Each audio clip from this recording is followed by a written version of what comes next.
আমরা শুরু থেকেই বলে আসছি সরকার আমাদের সরকার একটি গণবিপ্লব বা গণ অভ্যুত্থানের সরকার, কিন্তু বিপ্লবী সরকারের যে চরিত্র হওয়া দরকার, এই সরকারের যারা উপদেষ্টা তাদের মধ্যে সেই বিপ্লবী চরিত্র সেটি আসলে আমরা দেখছি না। না দেখার কারণেই মূলত এই সমালোচনাগুলো। আজকে দেখেন যে 2 মাস মাত্র অতিক্রম করলো, এখনই তাদের এত এত এত সমালোচনা। 3 মাস গেলে কি হবে? এই সরকারের যারা উপদেষ্টা বৃন্দ রয়েছেন সবার সাথে মোটামুটি আমাদের আগে থেকেই সম্পর্ক আছে, সবাইকে চিনি। অভ্যুত্থানে তাদের কারো কারো ভূমিকা ছিল এবং কারো কারো একদমই ভূমিকা ছিল না। আপনি আওয়ামী লীগের মতন একটি দলকে নিষিদ্ধ করবেন এবং যারা গণহত্যার মাস্টার মাইন্ড তাদেরকে বিচার করবেন, সেটি কি যারা বিপ্লবে অংশ নেয়নি তাদের মাধ্যমে সম্ভব? আওয়ামী লীগের বিচার করতে দরকার সাহস। আমার মনে হয় না যে এই সরকারের আসলে সেই সাহসটুকু রয়েছে। যদি থাকতো তাহলে ইতিমধ্যে শেখ পরিবারের সদস্যদেরকে গ্রেপ্তার করা হতো। একজনকে এখনো পর্যন্ত গ্রেপ্তার করা হয়নি। এমনকি আওয়ামী লীগ দলটি যারা পরিচালনা করত তাদের একজনকে এখনো পর্যন্ত ধরা হয়নি, বরং আমরা দেখেছি যে তাদেরকে পালিয়ে যেতে সহযোগিতা করা হয়েছে। আমরা বারবারই বলে আসছি সেনাবাহিনীর কাছে 626 জন আশ্রয় নিয়েছিল। এই 2 মাস ধরে মোটামুটি আমরা বলতেই আছি, কিন্তু আমাদের কথা তো গ্রাহ্য করা হচ্ছে না। আমরা তো অন্তত প্রত্যাশা করি যে কেউ না উত্তর দিক, অন্তত ডক্টর ইউনূস স্যার বলবেন যে এই তালিকার মধ্যে এরা এরা ছিল। আমরা তো সন্দেহ করছি যে এই তালিকার মধ্যে ওবায়দুল কাদের ছিল, আসাদুজ্জামান ছিল, হাসান মাহমুদ ছিল, আরাফাত ছিল। আপনি কেন প্রকাশ করছেন না? তার মানে এদেরকে পালিয়ে যেতে আপনারা সহযোগিতা করেছেন। আমরা এখনো দাবি করছি এবং ভবিষ্যতেও দাবি করে যাব, অবশ্যই এই তালিকা প্রকাশ করতে হবে। এটি অত্যন্ত গুরুত্বপূর্ণ। এই তালিকা প্রকাশ না করলে তাদেরকে পালিয়ে যাওয়ার দায় আপনাদেরকে নিতে হবে।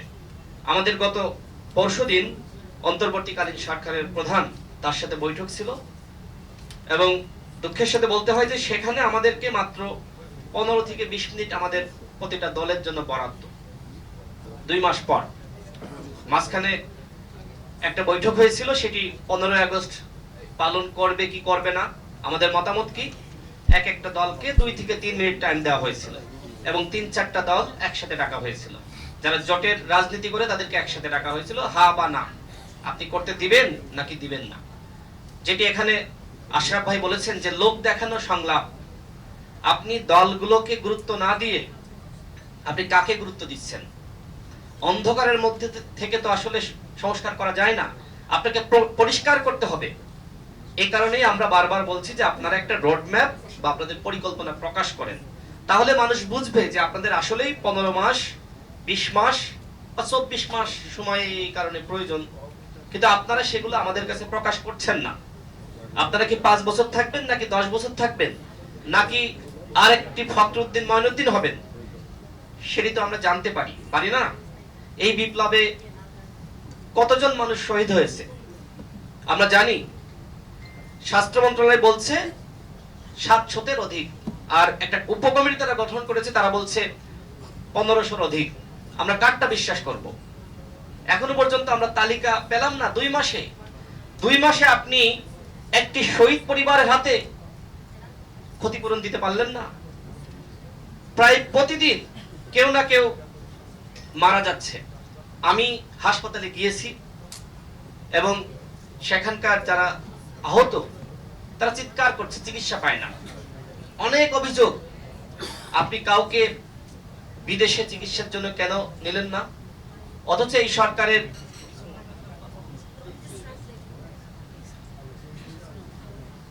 দুঃখিত, এই সরকারের উপদেষ্টা তারাও তো চিকিৎসার জন্য বিদেশে যায়। তাহলে যারা এই অভ্যুত্থানের জন্য এত সংগ্রাম করলো, রক্ত দিল, তাদেরকে কেন আমরা সুচিকিৎসা দিতে পারছি না? আমরা দাবি করেছি যে প্রত্যেকটা শহীদ পরিবারকে ক্ষতিপূরণ দেওয়া হোক, ন্যূনতম 1 কোটি টাকা, এবং প্রত্যেকটা পরিবারের একজন সদস্যকে চাকরি দিতে হবে। আমরা জানি না আসলে তারা এই দাবিগুলো কেন অগ্রাহ্য করছে। আজকে আমি আরেকটি দুঃখের কথা বলতে চাই, সেটি হলো সকালবেলা যখন আমাদের পল্টন কার্যালয়ে আসছি, রাস্তায় দেখলাম যে স্কুলের ড্রেস পরে স্কুলের বাচ্চারা তারা মিছিল করছে, তাদের হাতে কালো পতাকা। সিদ্ধেশ্বরী স্কুল, ব্যানারে লেখা যে সিদ্ধেশ্বরী স্কুলের সকল শিক্ষার্থীবৃন্দ, তারা খেলাফত প্রতিষ্ঠা করতে চায়, এই স্লোগান। আমার কাছে সন্দেহ লাগছে যে এর আগে আমরা দেখেছি যে আনসারের পোশাক পরে ছাত্রলীগ যুবলীগ তারা কু করতে চেয়েছিল, এবং রিক্সা চালকের পোশাক পরে ছাত্রলীগ যুবলীগ শাহবাগে অবস্থান নিয়েছিল, এবং আওয়ামী লীগ হিন্দু সেজে তারা শাহবাগে অবস্থান নিয়ে এক ধরনের অস্থিতিশীল পরিবেশ সৃষ্টি করার পায়তারা করেছিল। ঠিক একইভাবে এই আওয়ামী লীগের যারা রয়েছে তাদের সন্তানদেরকে স্কুলের সাধারণ শিক্ষার্থী বানিয়ে স্কুলের ড্রেস পরিয়ে আজকে এইভাবে রাস্তায় নামিয়ে দিয়েছে, বাংলাদেশকে একটি মৌলবাদী রাষ্ট্র হিসেবে তুলে ধরার জন্য। তাছাড়া এইভাবে সাধারণ ছাত্ররা যাদের বয়স 14 থেকে 15-18 বছরও হয়নি, তারা কি বোঝে খেলাপথের? বাংলাদেশকে নিয়ে ভারত একটি ষড়যন্ত্র শুরু করেছে, এটি আমাদেরকে স্পষ্টভাবে বলতে হবে। ভারতের সাথে আমাদের সম্পর্ক আগামীতে কি হবে সেটিও এই সরকারকে বলতে হবে। আপনি ইলিশ একবার বলেন পাঠাবো না, আবার পূজা আসলো ইলিশ পাঠিয়ে দিলেন, এইভাবে তো হয় না।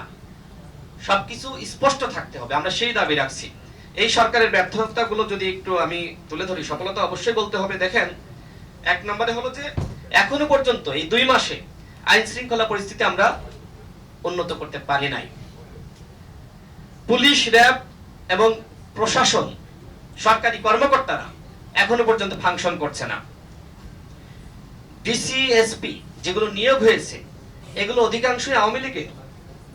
আমাদের মধ্যে যে ঐক্য আমরা প্রতিষ্ঠা করেছিলাম, সেই ঐক্য ইতিমধ্যে পুরোপুরি ভেঙে গিয়েছে। যে এখানে দেখেন আমরা একে অপরের সমালোচনা করছি, আমরা এই সরকারের সমালোচনা করছি, ছাত্রদের সমালোচনা করছি। আমাদের ম্যাডাম তো বললেনই ছাত্রদের ঘরে ফিরে যাওয়া দরকার।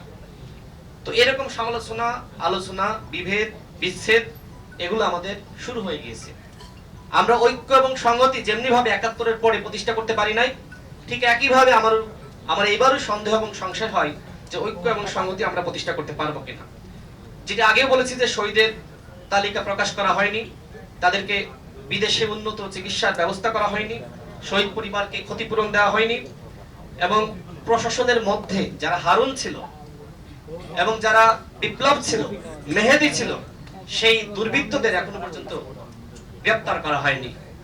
সামাজিক যোগাযোগ মাধ্যমে দেখলাম যে মনির, কুখ্যাত মনির, তিনি ভারতে পালিয়ে গেছেন, শপিং মলে তিনি শপিং করছেন, আনন্দে ঘোরাফেরা করছেন। যেটি এখানে ইতিমধ্যে বলা হয়েছে যে শেখ পরিবারের একজনকে গ্রেফতার করা হয়নি, আওয়ামী হাইকমান্ডের কাউকে গ্রেফতার করা হয়নি। সড়কে যে ধরনের যানজট, সড়কে কোনো শৃঙ্খলা নাই, ট্রাফিক পুলিশ কাজ করছে না, নিত্য পণ্যের দাম লাগাম ছাড়া। গত পরশুদিন ধানমন্ডিতে একটি পরিবার, তারা হাই সোসাইটির, তার সাথে কথা হচ্ছিল, তারা কখনো আন্দোলন সংগ্রাম করেন না, এইবার নেমেছেন হাসিনার বিদায়ের জন্য। অতিষ্ঠ হয়ে গিয়েছিলেন, শেয়ার বাজার কেলেঙ্কারি, অর্থনৈতিক কেলেঙ্কারি।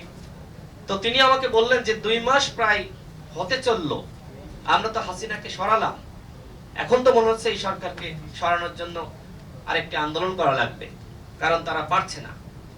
শেয়ার বাজারের এই অবস্থা, তিনি প্রায় 30 লাখ টাকা লস হয়েছে তার, তিনি এই কথা বললেন। দেখেন, রাজনৈতিক মামলাগুলো নিয়ে কথা হচ্ছে, এখনো পর্যন্ত মামলাগুলো তারা কিভাবে কোন প্রক্রিয়ায় প্রত্যাহার করবে সেই বিষয়ে আমরা কোনো আলোচনা দেখছি না। বিএনপির ভারপ্রাপ্ত চেয়ারম্যান তারেক রহমান সাহেব, তার নামে অসংখ্য হয়রানিমূলক মামলা, এমনকি আমার নামে 12টি মামলা, সেই মামলাগুলো এখনো পর্যন্ত প্রত্যাহার করা হয়নি। আমরা কি চাঁদাবাজি করেছি, লুটপাট করেছি, অন্যায় করেছি, ধর্ষণ করেছি? এই মামলাগুলোর কি পরিণতি হবে আমরা জানি, এই ব্যাপারে তাদের কোনো বক্তব্য নাই। গণহত্যার ব্যাপারে কি রাষ্ট্রীয়ভাবে মামলা করা যায় না?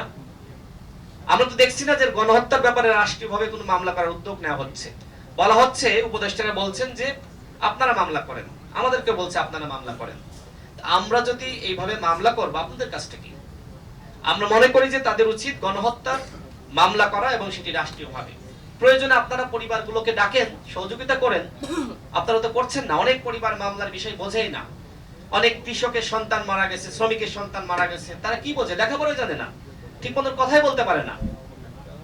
সুতরাং এই মামলাগুলো করার ব্যাপারে তাদের উদ্যোগ নিতে হবে।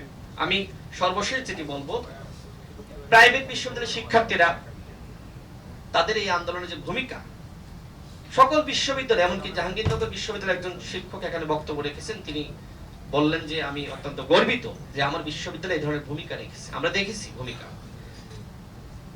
প্রাইভেট বিশ্ববিদ্যালয়ের শিক্ষার্থীরা যেভাবে ভূমিকা রাখলো, সর্বত্র আন্দোলন বন্ধ হয়ে গিয়েছিল, তারা আন্দোলনটা আবার শুরু করলেন। তাদের প্রতিনিধি এই সরকারি কোথায়? তাদের মূল্যায়ন কোথায়? কোথাও আছে? নাই। 7 কলেজের শিক্ষার্থীরা যে ভূমিকা রাখলো, তাদের মূল্যায়ন কোথায়? আপনি যদি যারা ভূমিকা রাখলো এখনো বৈষম্য করেন সবকিছু ঢাকা বিশ্ববিদ্যালয়, তাহলে কি হবে? আমিও তো ঢাকা বিশ্ববিদ্যালয়ের ছাত্র। এটি কিন্তু মানুষ খুব ভালোভাবে গ্রহণ করছে না। আমাদের আগামীতে অবশ্যই ঐক্য সংহতির জাতীয় সরকার গঠন করতে হবে, অন্যথায় এই স্বাধীনতা বা দ্বিতীয় মুক্তি যেটি আমরা বলি না কেন, সেটি ব্যর্থ হবে। অবশ্যই ডক্টর ইউনূস আমাদের জন্য গর্বের বিষয়, কিন্তু তার আশপাশে যদি যোগ্য দক্ষ রাজনীতি সম্পর্কে জানাশোনা আছে, জ্ঞান আছে, পড়াশোনা আছে, সেই মানুষগুলো না থাকে, তাহলে ডক্টর ইউনূস যত বড়ই জ্ঞানী যোগ্য মানুষ হোক না কেন, তিনি কিন্তু রাষ্ট্র পরিচালনা করতে পারবেন না। এখানে আলোচনা এসেছে যে মাত্র 21 জন ব্যক্তির মাধ্যমে 1.5 বছর রাষ্ট্র পরিচালনা করা সম্ভবপর নয়। সুতরাং এই উপদেষ্টা মণ্ডলীর যে পরিসর, সেটা